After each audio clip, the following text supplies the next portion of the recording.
Chapitre 2, les loutres. La rive nord de l'île était devenue une sorte de cimetière de robots. Les corps disloqués de 4 robots morts gissaient çà et là dans les rochers. Ils scintillaient dans la lumière du petit matin, et leur éclat attira l'attention de quelques bestioles fort curieuses. Un groupe de loutres de mer s'ébattait près du rivage.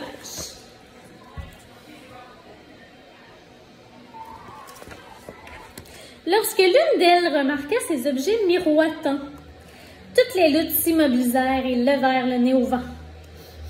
Mais elles ne sentirent que l'odeur de la mer, alors elles s'approchèrent prudemment des rochers pour aller voir ça de plus près. Le groupe s'avança lentement vers un torse de robot. La loutre la plus grosse tendit la patte pour donner une tape à cette chose pesante et recula aussitôt d'un bond. Mais rien ne se passa.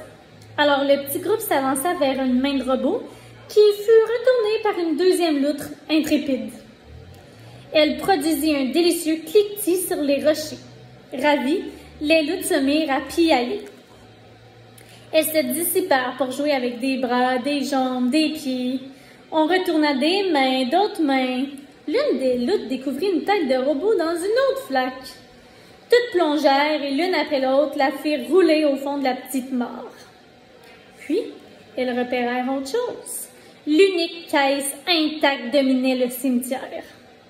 Ses côtés étaient éraflés et cabossés et une large brèche zébrait le dessus. Les loutres escaladèrent les rochers et grimpèrent sur la grande caisse. 10 têtes velues se glissèrent dans l'ouverture, impatientes de découvrir ce qui se trouvait à l'intérieur. Et voici ce qu'elles virent, un robot flambant neuf. Mais celui-ci était différent des autres. Il était intact. Et calé entre des blocs moelleux de mousse de protection, les loutres passèrent leurs pattes dans la brèche et déchirèrent la mousse. Elle était si malléable, si spongieuse, elles arrachèrent cette matière cotonneuse en couinant. Des lambeaux de mousse s'envolèrent dans la brise marine.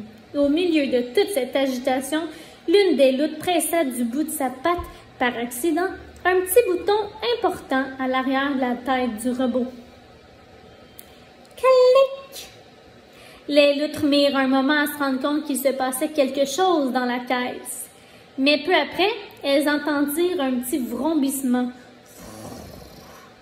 Tout le monde se figea, ébahi, et le robot ouvrit les yeux. À toi maintenant de m'écrire la suite de l'histoire des robots.